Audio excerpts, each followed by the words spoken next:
ಅದಕ್ಕಾಗಿ ಅವರಿಗೆ ಬೆಂಬಲವನ್ನು ಇರಲಿಲ್ಲ. ಅದಕ್ಕಾಗಿ ಅವರು ಏನು ರೆಸಿಗ್ನೇಷನ್ ಕೊಡಬೇಕಾಗಿತ್ತು. ಆದರೂ ಸಹ ಬಹಳಷ್ಟು ಕೆಲಸವನ್ನು ಮಾಡಿದ್ದಾರೆ ಅವ್ರ ಕಾಲದಲ್ಲಿ. ಇದಕ್ಕಾಗಿ ಅವರ ಒಂದು ನೆನಪಿನ ನಾವು ಆಚರಿಸ್ತಾ ಬಂದಿದ್ದೀವಿ. ಅವರ ಒಂದು ಹೆಸರನ್ನು ನೆನಪು ಮಾಡ್ತಾ ಚೌಧರಿ ಚರಣ್ ಸಿಂಗ್ ಅವ್ರನ್ನ ಇವತ್ತು ನೆನಪು ಮಾಡ್ತಾ, ನಂತರ ಇವತ್ತು ನಮ್ಮ ಮೈಸೂರಿನಲ್ಲಿ ಈ ಒಂದು ಸುಂದರ ಕಾರ್ಯಕ್ರಮವನ್ನು ಏರ್ಪಡಿಸಲಾಗಿದೆ. ಕಾರ್ಯಕ್ರಮದಲ್ಲಿ ಭಾಗವಹಿಸುವುದು ಅತ್ಯಂತ ಸಂತೋಷದ ವಿಷಯ. ಈಗಾಗಲೇ ನಮ್ಮ ಕೋಟೆ ಆಂಜನೇಯ ಸ್ವಾಮಿ ಅಲ್ಲಿಂದ ಇಲ್ಲಿವರೆಗೆ ಒಂದು ಮೆರವಣಿಗೆಯನ್ನು ಕೂಡ ಮಾಡಿದ್ದೀರಾ, ಬೃಹತ್ ಮೆರವಣಿಗೆ ಮಾಡಿದ್ದೀರಾ, ಮತ್ತು ಇವತ್ತು ಒಂದು ವೇದಿಕೆ ಕಾರ್ಯಕ್ರಮದಲ್ಲಿ ನಾವೆಲ್ಲರೂ ಭಾಗವಹಿಸ್ತಾ ಇದ್ದೀವಿ. ಎಲ್ಲರಿಗೂ ಗೊತ್ತಿರೋ ಹಾಗೆ ಇದು ಮೈಸೂರು ಅಂದರೆ ಒಂದು ಸಾಂಸ್ಕೃತಿಕ ನಗರಿ. ಎಲ್ಲಕ್ಕಿಂತ ಹೆಚ್ಚಾಗಿ ನಮ್ಮ ದಸರಾಕ್ಕೆ ಇದು ಬಹಳ ಒಂದು ಹೆಸರಾಗಿರುವಂಥದ್ದು ಈ ನಗರ.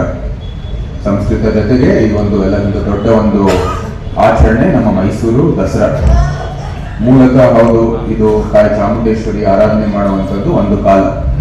ಆದರೆ ಅದರ ಜೊತೆಗೆ ಅಂದರೆ ಪ್ರಾಚೀನ ಭಾರತದಿಂದ ಇವತ್ತವರೆಗೂ ಆ ದಸರಾ ಒಂದು ಮೂಲ ಉದ್ದೇಶನೂ ಕೂಡ ನಮ್ಮ ರೈತರಿಗೆ ಒಳ್ಳೆಯದಾಗಬೇಕು, ರೈತರಲ್ಲಿ ಬರುವಂಥದ್ದೆಲ್ಲ ಉತ್ಪನ್ನಗಳು ಅವರ ಬೆಲೆ ಅದು ಒಳ್ಳೆ ರೀತಿಯಲ್ಲಿ ಅವ್ರಿಗೆ ಒಂದು ಹಿತಕ್ಕಾಗಿ ಎಲ್ಲ ಒಳ್ಳೇದಾಗಬೇಕು ಅಂತ ಈ ದಸರಾ ಒಂದು ಮೂಲ ಒಂದು ಉದ್ದೇಶ. ಅದಕ್ಕಾಗಿ ನಾವು ಪ್ರಾರ್ಥನೆಯನ್ನು ಮಾಡ್ತೀವಿ, ಒಳ್ಳೆ ಮಳೆ ಬರಬೇಕು, ರೈತ ಹಿತಕ್ಕಾಗಿ ನಾವು ಎಲ್ಲ ರೀತಿಯ ಒಂದು ಸಿದ್ಧತೆಗಳು ಆಗಬೇಕು ಅಂತ ನಾವು ಕೂಡ ಒಂದು ಪ್ರಾರ್ಥನೆ ಮಾಡಬೇಕಾಗುತ್ತೆ.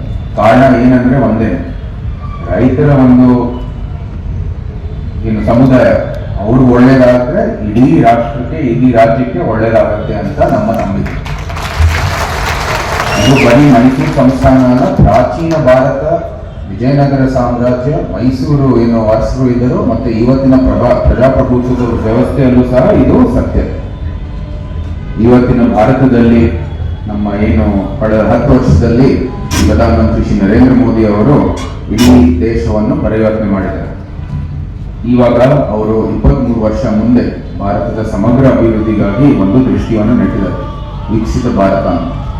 ಇದರ ತತ್ವವು ಸಬ್ಕಾ ಸಾಥ್ ಸಬ್ಕಾ ವಿಕಾಸ್. ಎಲ್ಲರ ಜೊತೆಗೆ ಎಲ್ಲರ ಹಿತಕ್ಕಾಗಿ ನಾವು ಮುಂದುವರಿತಾ ಇದ್ದೀವಿ.